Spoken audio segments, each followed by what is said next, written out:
Hey guys, welcome back to my channel. I'm nervous for this video. As you can see by the title, I'm gonna be reading some stories that I wrote when I was like 12.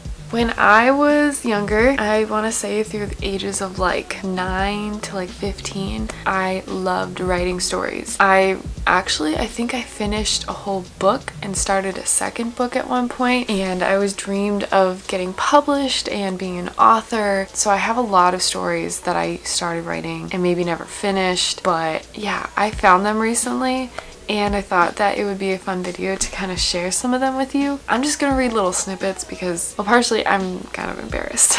But also, if you guys like this video, let me know and maybe I'll read more. Maybe we can pick a story and I'll read through it. I don't know. I don't know if this is gonna be interesting to you guys, so this is kind of me testing that out, I guess. But yeah, I'm really nervous because I know that some of these are gonna be so cringy. I don't know why I'm doing this, but like, this is not even all of the notebooks and papers I have from when I used to write all the time. Like literally I spend hours in my room writing. If I wasn't writing, I was reading books for inspiration. You might be able to tell where my inspiration was kind of coming from, like The Hunger Games.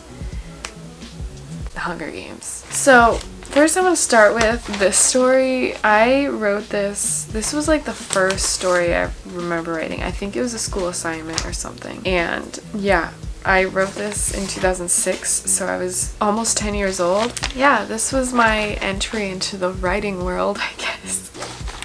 It's called 2 Inches Tall. I was very proud of this cover page. So anyways, once I woke up and I was only 2 inches tall. What a nightmare.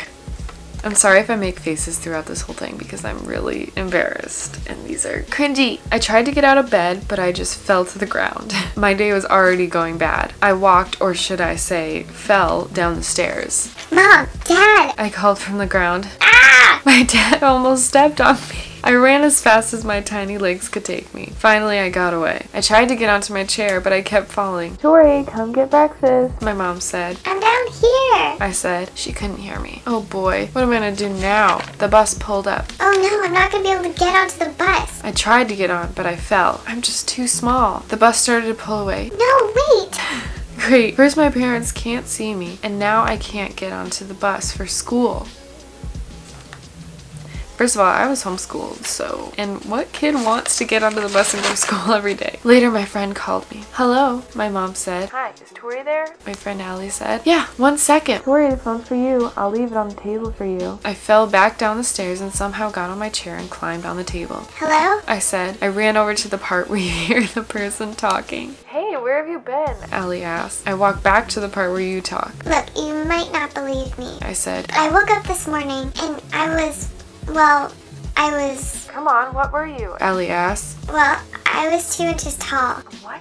2 inches tall? That's impossible. I told you you might not believe me. Well, I gotta go. Okay, bye. What a friend. I sat on the floor in my room. I have no idea what to do now. I said to myself. Dolly, my little sister Maggie said. Maggie, no, I'm not a doll. I started to back away slowly. She started running towards me. No. She walked right past me and grabbed my doll that I left on the floor. The next day, I could hardly believe it. I wasn't 2 inches tall anymore. Yes, this is great, I said. I sure hope I don't wake up tomorrow and I'm 2 inches tall again. The end. Don't worry, I got better from there, but still. Cringy. Oh wow, some of these were heavy stories I was writing. Okay, I had like so many story ideas that I started and never finished. This was one of them, and in my head I knew what was gonna happen, but I never finished writing it. So like reading these is bringing me back, and I'm remembering like all the ideas I had for these stories. So I'm gonna read this one. It is a cliffhanger, but yeah. Riding shotgun, singing along to the radio, laughing, dancing, having the time of my life with a complete stranger behind the steering wheel. I lean forward and turn the radio down. Hey, I like that song. He protests and turns to me. I was on the road, buddy. I tell him playfully. I don't want to die tonight because the idiot giving me a ride home wasn't paying attention. He laughs and turns back to the road, swerving back in his lane. Why won't you tell me your name?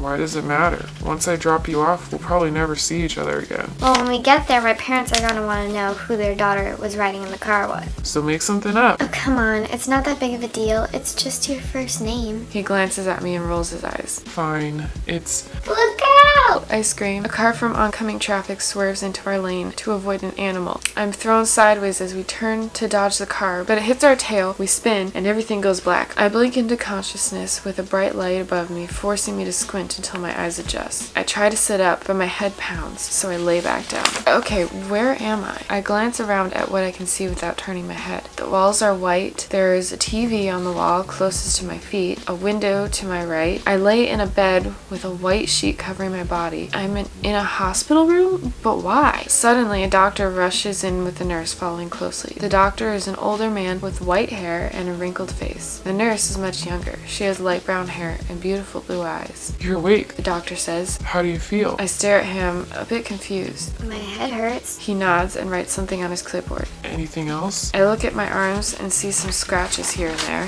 What happened? I ask. The doctor looks up from his notes and stares at me very seriously. You don't remember? I try so hard to remember how I got here, but I can't even remember my name. Tears form in my eyes. I can't remember anything. It's okay, don't cry. The doctor says gently. Let's start simple. What's your name? I try to remember, but every name that comes to mind just isn't right. I don't know. The doctor glances at the nurse, then hands me a picture. It's a man with dark hair and green eyes. Do you recognize him? The doctor asks. I study the picture. I do.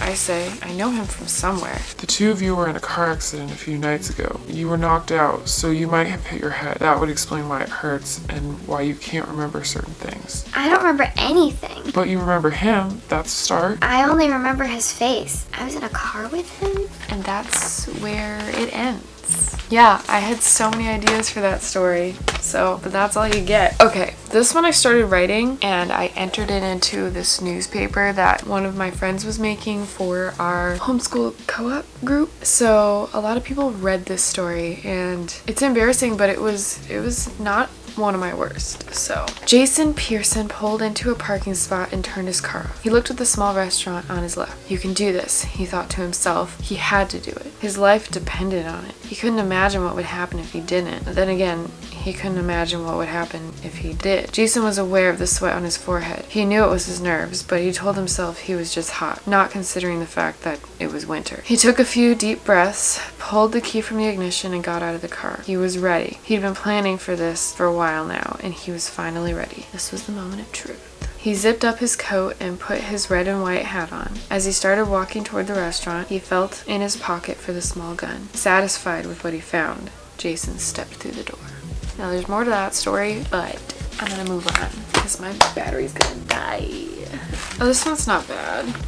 When I was a little girl, I found this book in my mother's room. It looked old and had a layer of dust covering the top. Obviously, it hadn't been touched in a long time. So I took it, thinking she wouldn't notice, and she didn't. I spent hours in my bedroom poring over this book until I had finished. It was about a man who had a gift, or as it was called in the book, a superpower. It was special because no one else in the world had one, but because of that, he felt like he had to hide it. But one day, he saved an entire city using his gift, and everyone loved him for it. I've read a few stories like it since then, and they've all got me wondering, was there ever really a time when there was only one gifted person in the whole world? I'd like to imagine he would have been accepted instead of shunned because of his gift. Maybe if I had lived during a time like that, I could have been his friend. I could have asked him what it was like to have a gift. I could have watched him fly and lift heavy things as if they were as light as a feather. But I don't live in a time like that. I've never met a gifted person because I'm not allowed to. I live in a time where there are many gifted people, but they live in a secluded part of the country so that those of us who aren't gifted can't interact with them. Everyone I've ever met says they're dangerous, but I don't know if I believe that. My grandmother always says having a gift isn't as amazing as I think, but I don't understand how she'd know that since she's never had one. I wrote a lot of these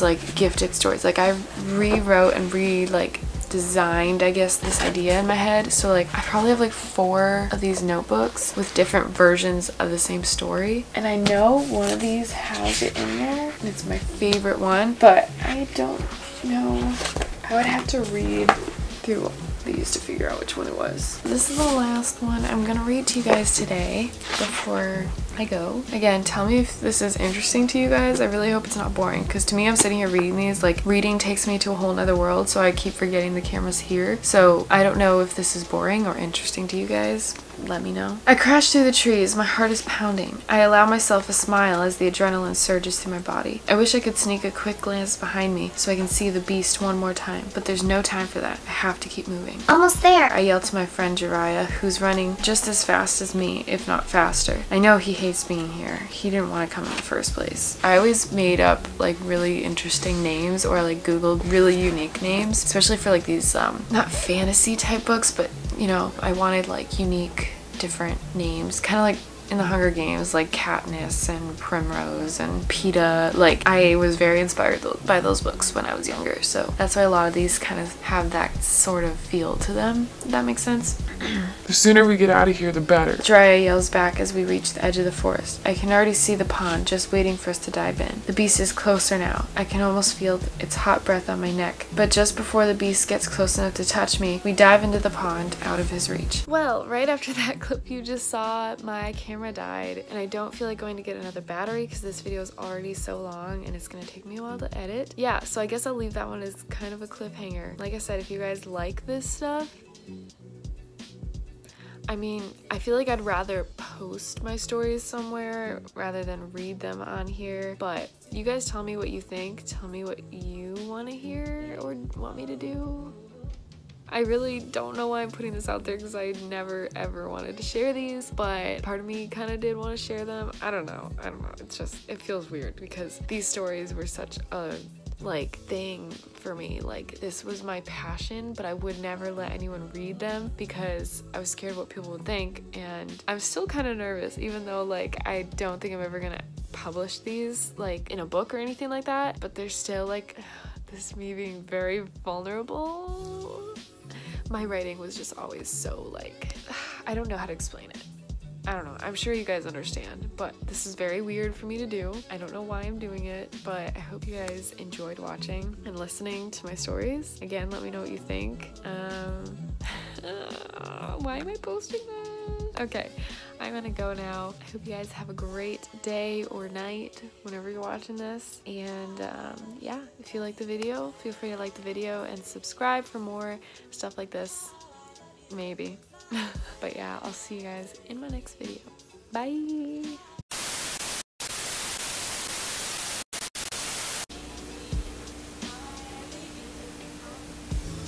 Okay, hi. So I don't know why I'm doing this. I'm really embarrassed.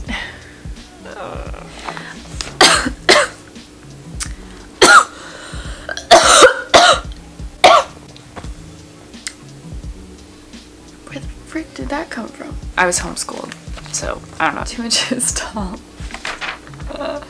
Why am I doing this? Ah! Oh boy. I don't know why this is so funny to me. It's probably, I don't know if this is gonna be interesting. I don't know. The bus?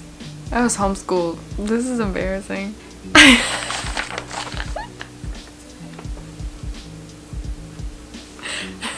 Maggie said, Maggie.